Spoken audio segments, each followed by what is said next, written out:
historia veremos el triunfo finalmente del bien sobre el mal. Y donde habrá un pago, tanto para el justo como para el impío. Uno para muerte y otro para vida eterna. Cuando abrimos la Biblia, no estamos abriendo un libro de cuentos, ni de leyendas, ni de mitología griega, sino que la Biblia es una narración de acontecimientos, de eventos que tuvieron lugar dentro del marco de la historia y que se puede verificar en cualquier libro de la historia, que podamos abrir en cualquier librería. Ahora, al abrir Lucas, segunda de Lucas, es donde vamos a estar. Vamos a estar moviéndonos algunas veces en otros capítulos de la Biblia, en otros libros de la Biblia. Pero le pido por favor que se mantenga en Lucas 2, porque nos vamos a estar ahí moviendo toda la mañana. Lucas 2, el versículo 1 nos dice: aconteció que en aquellos días se promulgó un edicto de parte de Augusto César. ¿Quién era Augusto César? Augusto César era el emperador romano en el tiempo que el Mesías vendría al mundo para salvarnos. Ahora, y este hombre, él decretó un decreto. Y este decreto decía que, muy bien, muy bien. ¿Qué significa la palabra empadronado? En el original griego, la palabra empadronado quiere decir ser censado. ¿Qué es un censo? Un censo es cuando un país decide contar el número de sus habitantes. Y ese número se usa para estadística, para saber cuántos niños tenemos en el país, para saber cuántas personas de la tercera edad tenemos en el país, cuáles son los géneros, cuántas damas tenemos, cuántos caballeros tenemos, para saber también la raza, cuántas personas blancas, cuántas personas negras, cuántas personas asiáticas. Y esos datos se usan para ayudar a combatir enfermedades. También se usan en muchos de los casos estos datos para saber cómo se va a repartir la riqueza de un país a determinada área geográfica. ¿Okay? Ahora, el censo en este país se hace cada 10 años. El último censo que hizo los Estados Unidos fue en el 2010.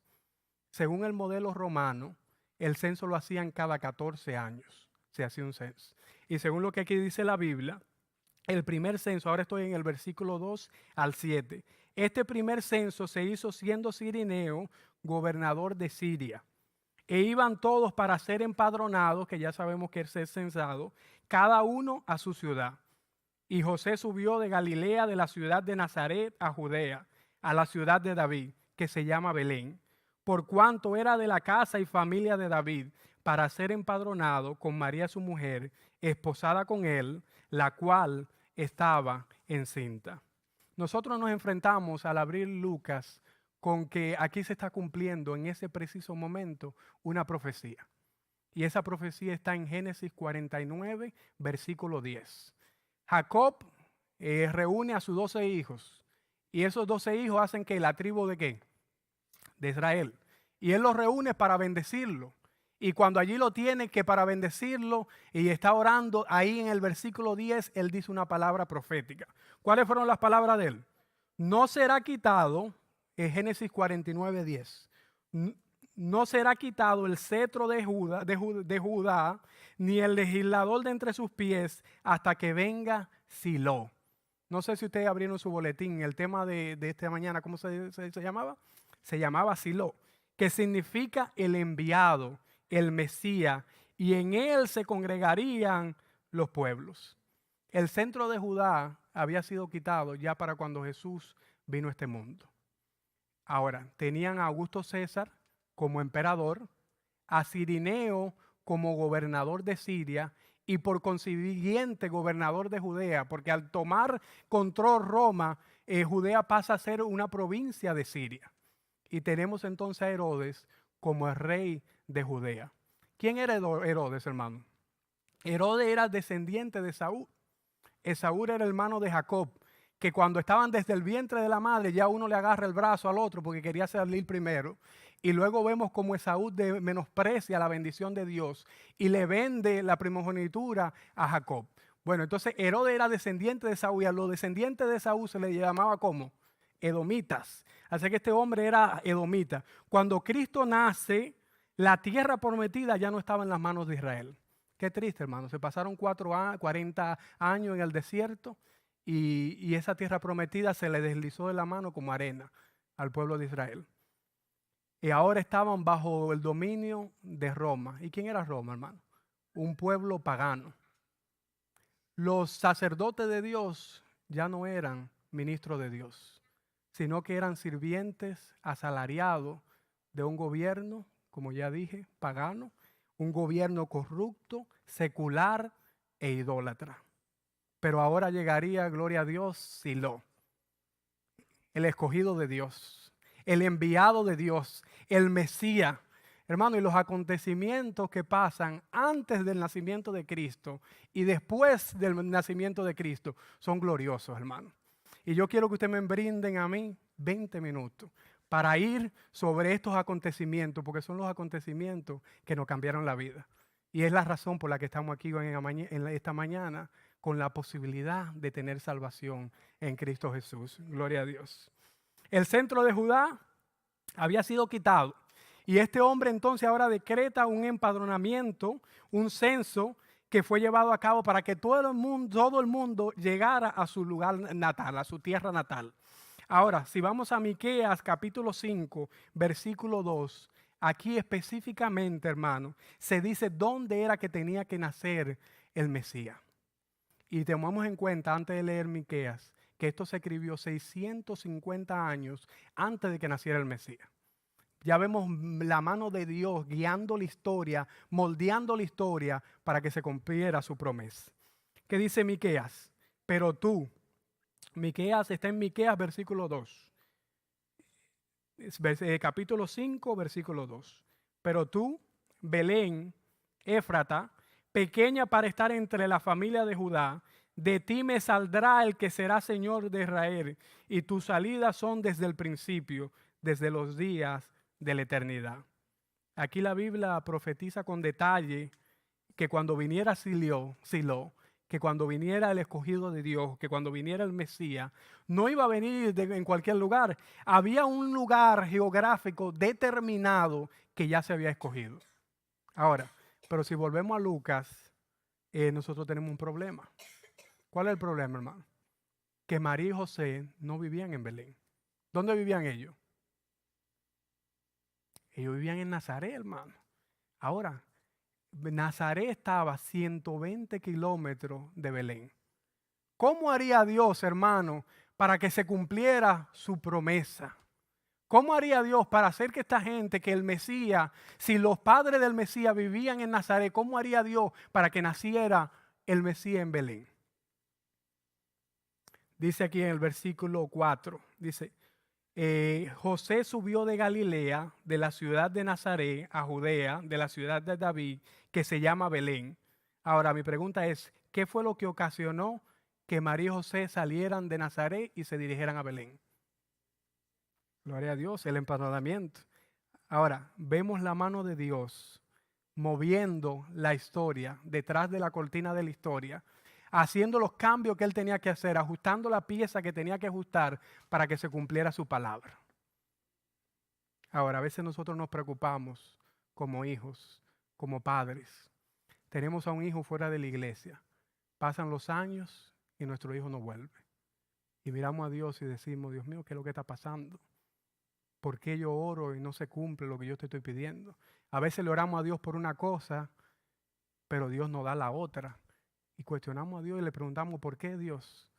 Porque no hemos entendido, hermano, que en realidad Dios está trabajando detrás de la historia y que para que los que están en Cristo todo le obra para bien. Amén, gloria a Dios. Una pregunta, ¿ustedes creen, hermano, que para ella fue un inconveniente, para María, estar embarazada y tener que dejar su lugar natal para moverse a Belén? Ella estaba embarazada y no solamente María estaba embarazada, María estaba al final del embarazo. Que las mujeres que han estado embarazadas ya al final del embarazo se te hinchan los pies, se te hinchan las manos, te duele la espalda porque la barriga pone peso acá. Entonces esta mujer tener que dejar a ellos le tomaba 3 horas, hermano Acosta, para llegar desde Nazaret a Belén. Y no es como ahora que tú te subes en tu carro, aire acondicionado, le dices, mi amor, ven, y tú le abres la puerta y ella entra. Y esos 120 kilómetros se lo toman ellos como si fueran de vacaciones, porque van en un carro. Ella está en una condición donde en las calles no hay asfalto, sino que es polvo y piedra, no hay buenos zapatos como los que nosotros tenemos. Ellos van en sandalias, hermano. Y ahora Dios la saca de su zona de confort, como se dice en inglés, de su zona de comodidad. Ella quizá allí en Nazaret había preparado todo, porque si ella vivía en Nazaret, ella esperaba que su hijo naciera en Nazaret. Ya le tenía la cunita, ya le tenía el manto, ya la familia estaba esperando para ir a recibir al bebé. Y de momento, ¿qué hace? Dios le cambia los planes. Pero había un trasfondo para que se cumpliera la promesa de Dios. Ahora yo le pregunto, hermano, ¿el Dios de ella es el Dios nuestro?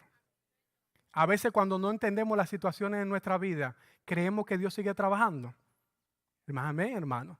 A pesar de que, aunque tú no lo veas, Dios sigue trabajando en tu vida. Y la circunstancia donde tú estás es la circunstancia que te conviene. Porque Dios sabe el final desde el principio para tu vida. Ahora vamos al versículo Mateos 2, 5, 6. Cuando vemos aquí que no solamente vemos en estos versículos que las personas del pueblo de Israel conocían la profecía. Ellos sabían que Jesús debía nacer en Belén. Cuando se le pregunta a Herodes y los escribas le dicen a Herodes, bueno, él va a nacer en Belén, de Judá. Ahora, cuando te acuerdan en Juan capítulo 7, cuando Jesús está predicando, que está la multitud ahí. Y muchos decían, oh, él es un profeta. Otros decían, él es el Cristo. Pero otra persona decía, pero ¿qué pasa? Espérate un segundo. No era que el Mesías debía nacer en Nazaret. No era que el Mesías debía nacer en Belén. ¿Cómo es que este hombre nace ahora en Nazaret? Y dice que eso trajo mucha confusión en ese momento, porque las personas conocían la profecía y sabían que Jesús debía nacer en Belén. Y Dios en ese momento, a pesar de los planes humanos, a pesar de los planes que tenía María y José, Dios iba a cumplir su promesa. Dice la palabra de Dios que su promesa se cumplirá independientemente de lo que pase. Dice que pasará la tierra y los cielos, pero la palabra de Dios permanecerá para siempre. Dice el versículo 7, Lucas 2, versículo 7, y dio a luz a su hijo primogénito y lo envolvió en pañales y lo acostó en un pesebre, porque no había lugar para ellos en el mesón. Podemos notar un lugar tan peculiar donde nace el Hijo de Dios. Jesús no nace en cuna de oro. A Jesús no se le da una suite en el Mario o en el Hilton. A María no se le pone una pediatra. A María no tiene un anestesiólogo ni una partera. Cuando nace Jesús no habían personas, no se le organiza a él ni un baby shower, ni un comité de recepción. El Hijo del mundo, hermano, nació en un pesebre. Tú sabes que la palabra en griego, pesebre, significa establo.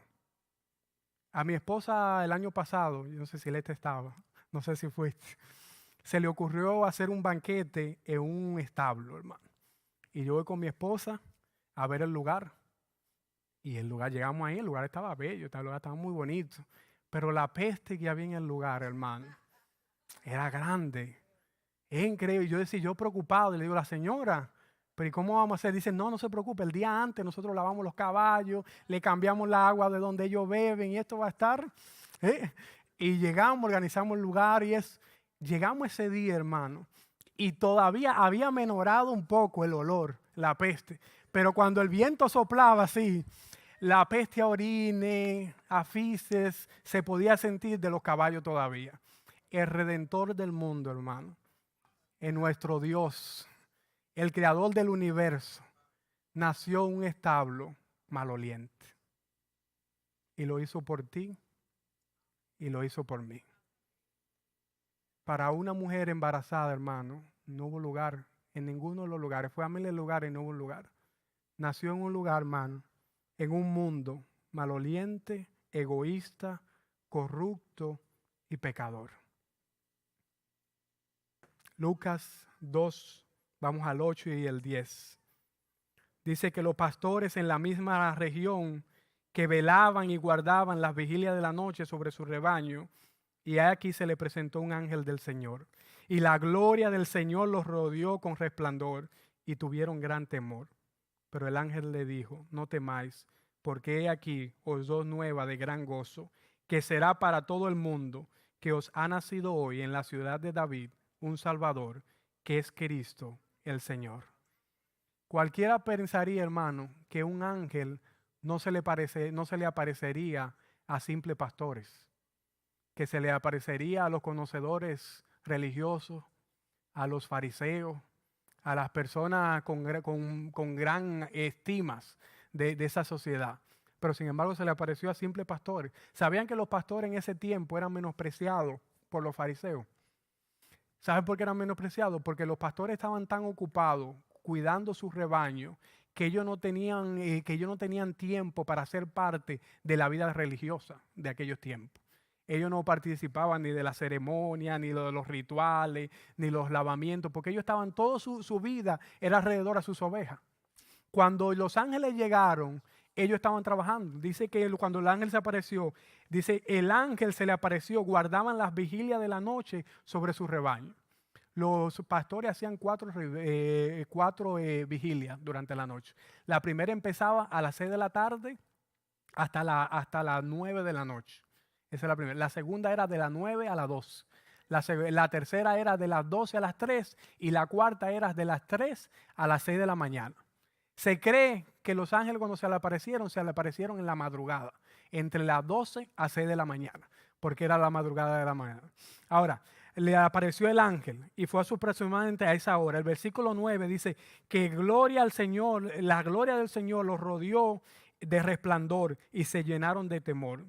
Siempre que el ser humano está enfrente de un ser sobrenatural, ya sea un ángel, ya sea el mismo Jesús, siente temor. ¿Por qué, hermano? ¿Por qué usted piensa que siente temor?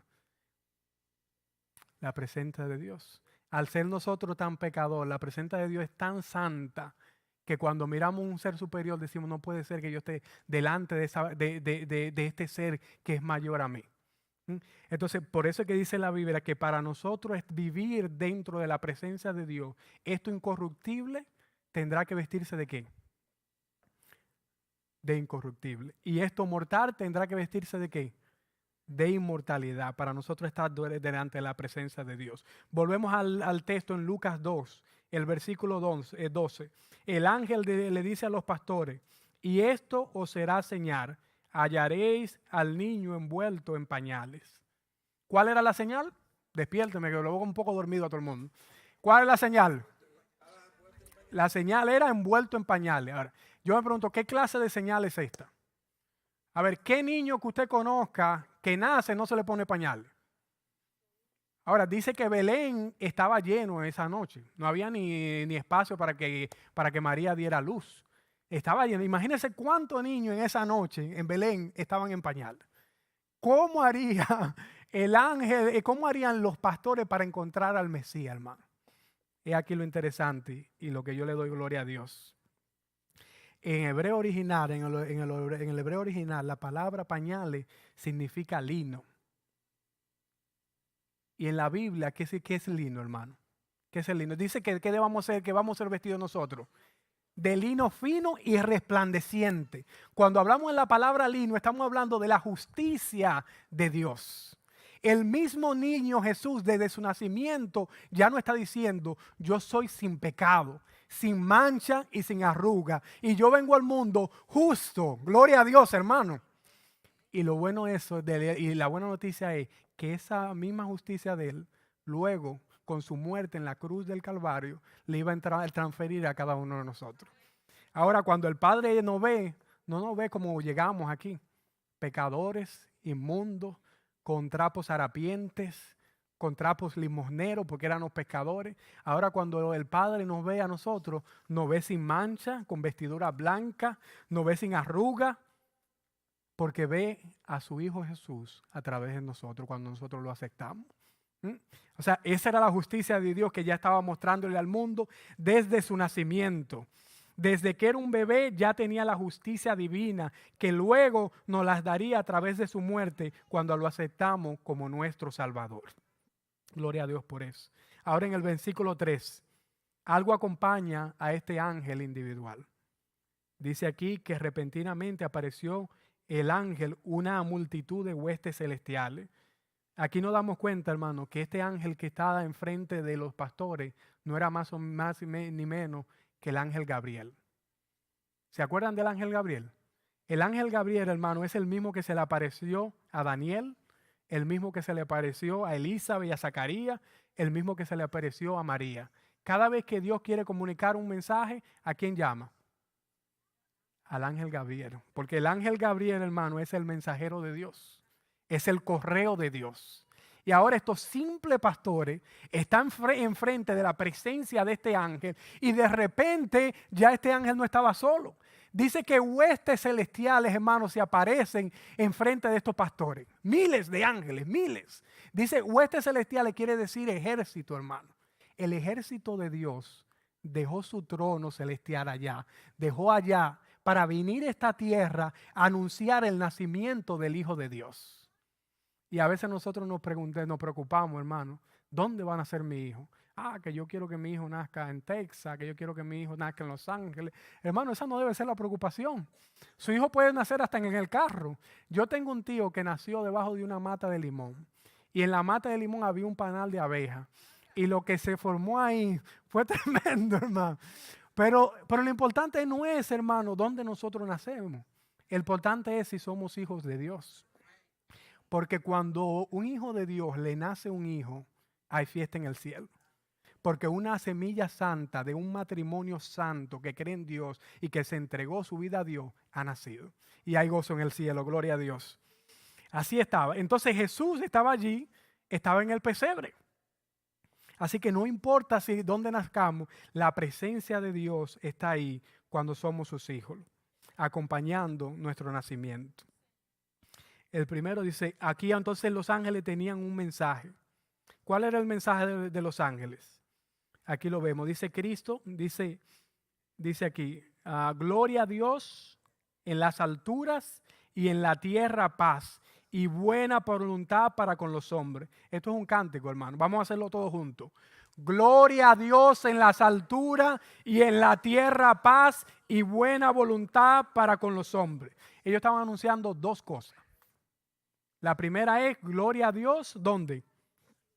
En las alturas. No está diciendo aquí en la tierra, está diciendo en las alturas. Ahora yo me pregunto, ¿por qué en las alturas? ¿Se han preguntado eso? ¿Por qué en las alturas? He aquí la respuesta. Cuando Satanás, que se llamaba Lucifer, decidió desobedecer a Dios porque se encontró en su corazón envidia y quiso ser como Dios, él, una cosa que pone en tela de juicio fue la soberanía, la justicia de Dios. ¿Es Dios bueno? ¿Se merece Dios la gloria? Eso fue lo que dijo Satanás. ¿Se merece Dios la gloria? Y al venir Cristo Jesús y a ser envuelto en pañales, en la justicia de Dios, ya desde su nacimiento, ya le estaba anunciando la justicia de Dios, que Dios era justo. Y luego, hermano, que Cristo muere allí en la cruz del Calvario, finalmente Satanás es desenmascarado. Enfrente del mundo entero y el universo entero, se le quita la careta a Satanás y finalmente ellos pueden ver lo que él es, un mentiroso, un engañador y un pecador. Y por mi primera vez y como nunca antes, en el universo entero y en el cielo se le da la gloria a que se merece nuestro Dios. Amén. Si ustedes no dicen amén con eso, hermano, yo no sé. Gloria a Dios.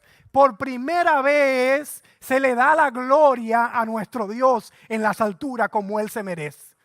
Gloria a nuestro Padre. Por eso dice gloria a Dios en las alturas. Porque Cristo vino a darle la gloria del Padre. Eso que se cuestionaba, ¿es bueno Dios? Cristo, cuando fue crucificado y murió por ti en la cruz del Calvario, dejó eso claro, hermano. Nuestro Dios es bueno y justo y será bueno y justo por la eternidad. Gloria a Dios. Ahora, la otra cosa que ellos dicen, y paz en la tierra. ¿Qué significa, hermano, la paz? La paz es cuando dos cosas se ponen de acuerdo. Dos cosas que estaban separadas se unen. Es reconciliación. Vemos un país, dos países que están peleados. Rusia, ¿no? Rusia y Estados Unidos están peleados. Se ponen de acuerdo los gobiernos, se juntan, hay un diálogo, se ponen de acuerdo y hay paz. Un matrimonio están casi al punto del divorcio, se van a divorciar. Y no hablan porque no hay comunicación, hay palabras hirientes, se están al punto de separar. Pero vienen, se juntan, se ponen de acuerdo y hay ¿qué es? Y hay paz. Cuando dice la Biblia que hay paz es porque antes había una discordia. ¿Sí o no? ¿Estamos de acuerdo hasta ahí? Si hay paz, hubo paz porque había una discordia. Ahora, cuando Adán y Eva pecan en el Edén, ¿qué pasa? Nos separamos de Dios. No porque Dios quiera, hermano, sino porque Dios no puede ver el pecado. Dios ama al pecador, pero aborrece el pecado. Y hay esa separación entre el hombre y Dios. Dice Romano, yo me erizo, y es una cosa triste, hermano. Romanos 5:10. ¿Qué dice? El que éramos enemigos de Dios. ¿Usted sabe lo que es ser enemigo de Dios, hermano? Por eso a veces vemos en el Viejo Testamento como que Dios es como más duro que en el Nuevo. Porque tenía que serlo, hermano. El rey de este mundo en ese tiempo era Satanás. Porque nosotros le dimos, al pecar nosotros y desobedecer a Dios, nosotros le dimos el señorío que nos dio Dios, se lo dimos a Satanás. Y Satanás ahora era el representante de este mundo. Y nosotros estábamos peleados con Dios. Y la única forma de nosotros tener el perdón, de comunicarnos con Dios, era a través de sacrificio de cordero, a través de ritos. Pero cuando vino ¿quién, hermano? Cuando vino Cristo, nos juntó en unión. El único que podía juntar a Dios y al ser humano era Cristo Jesús haciéndose hombre. Y el punto de encuentro, hermano, fue allí en la cruz del Calvario, cuando Él murió. Cuando Él dijo, hecho está, fuimos reconciliados con el Padre. Y ahora usted tiene la ventaja, hermano, que usted se levantó esta mañana y usted no oró, pero usted sabe en su corazón que usted pecó. Usted no tiene que salir a correr a matar un cordero. Usted en la comodidad de su asiento, usted le puede decir a Jesús, a Dios, perdóname. Y esa oración va directo al Padre a través de Jesús. Y Dios el Padre te abra directo a tu corazón a través del Espíritu Santo. Gloria a Dios, hermano. Esa combinación está abierta a las 24 horas al día. Tú te comunicas con el Padre a través de Jesús y el Padre se comunica contigo a través del Espíritu Santo. Por eso es que Jesús dijo, le conviene que yo me vaya para que venga ahora el Espíritu Santo. Porque el único que nos convence de pecado, que nos habla cuando estamos tristes, y yo lo puedo sentir en esta mañana, es el Espíritu Santo. Le doy gloria a Dios por eso.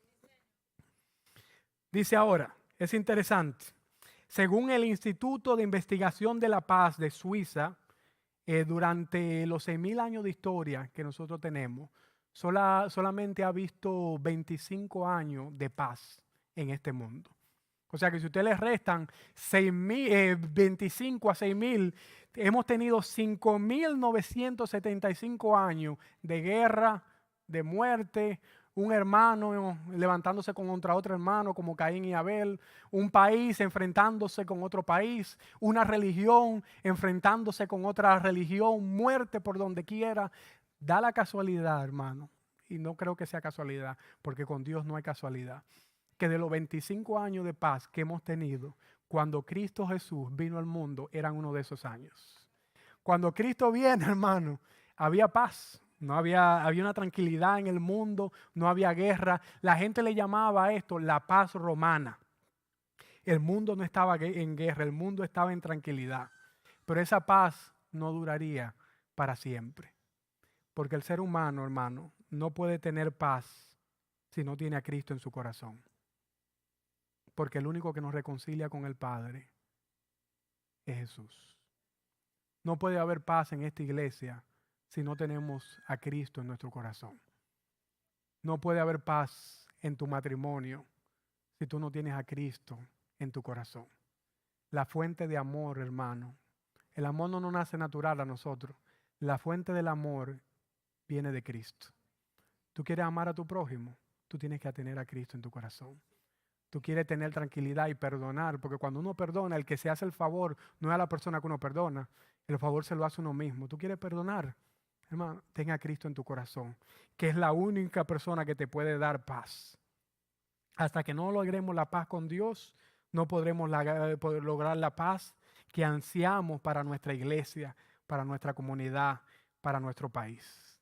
Oremos a Dios para que nos podamos unir en paz.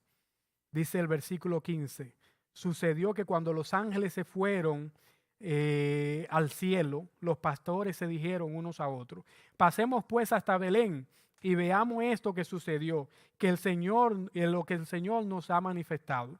Vinieron pues apresurados y hallaron a María y José y al niño acostado en un pesebre. Y al verlo, dieron a conocer lo que se le había dicho acerca del niño. Y todos los que oyeron se maravillaron de lo que los pastores le decían. Pero María guardaba todas esas cosas, meditándolas en su corazón. Y volvieron los pastores glorificando y alabando a Dios por todas las cosas que habían oído y visto. Qué privilegio tuvieron esos pastores, hermano. Qué maravilla. Ellos son un vivo ejemplo de lo que Primera de Corintios 1:27 nos dice. Dice Primera de Corintios 1 versículo 27. Dice que Dios escogió a los necios del mundo para avergonzar a los sabios. A los débiles del mundo para avergonzar a los fuertes. Lo vil del mundo y lo menospreciado escogió Dios, y lo que no es para deshacer lo que es, a fin de que nadie se jacte en su presencia. Nadie va a llegar al cielo y va a decir, ay, pero cuánto me costó llegar al cielo, pero finalmente llegué. Porque, hermano, todo el esfuerzo que nosotros podamos hacer para alcanzar la vida eterna es como trapo de inmundicia. Dios no lo quiere. Lo único que Dios quiere es tu corazón, que tú te entregues a Dios, es lo único. Y ese humilde de corazón es lo que Dios está buscando. Jesús no vino a buscar a los santos. Jesús vino a buscar a los pecadores, al que se siente malo, al que se siente vil y pecador. Los que se sentían buenos en aquellos tiempos, como los fariseos, vino Jesús y no los reconocieron. Porque ellos sentían que ellos no tenían necesidad de Dios. Yo no necesito a Dios, porque yo tengo la ley. Y yo guardo la ley, y yo hago, y yo soy bueno. Es bueno obedecer, pero tú obedeces por amor, no para ganarte mérito para ir al cielo. ¿Estamos de acuerdo? Entonces Dios quiere, hermano, esa humildad. Dice, porque todo lo orgulloso Dios lo rechaza. Dice aquí, Dios resiste a los orgullosos y le da gracia a los humildes. Qué bueno es Dios. Volviendo al texto de Lucas, capítulo 2, ahora estamos en el versículo 21. Ya voy a terminar casi menos. Dice que cumplidos los 8 días para circuncidar al niño, le pusieron por nombre Jesús, el cual le había sido puesto por el ángel antes que fuese concebido. Dice el 22. Y cuando se cumplieron los 8 días de la purificación de ellos, conforme a la ley de Moisés, le trajeron a Jerusalén para presentarle al Señor. Ahora, dice que tenían que ser circuncidados ¿a lo cuánto? A los 8 días. Ahora, una pregunta. ¿Por qué no a los 7? ¿Por qué no a los 6? ¿Por qué no a los 5? Hay una cosa, la explicación es científica, hermano. Cuando hay una cosa que nosotros tenemos en el cuerpo que producimos, que se llama la vitamina K. Sin la vitamina K, hermano, usted se desangra por completo. Nosotros tenemos pacientes que lo tenemos le llamamos blood thinners, que son para adelgazar la sangre. Y eso hay veces hay que darle vitamina K, porque tú le sacas un IV, se hacen un corte y sangran por completo. A veces sangran internamente. Entonces la vitamina K es lo que te permite a ti que no te desangre. Y eso comienza a producirse al 4º o al 5º día de haberte nacido. ¿Dios es grande o no? Ahora, ¿qué tal una gente escuchando a Moisés?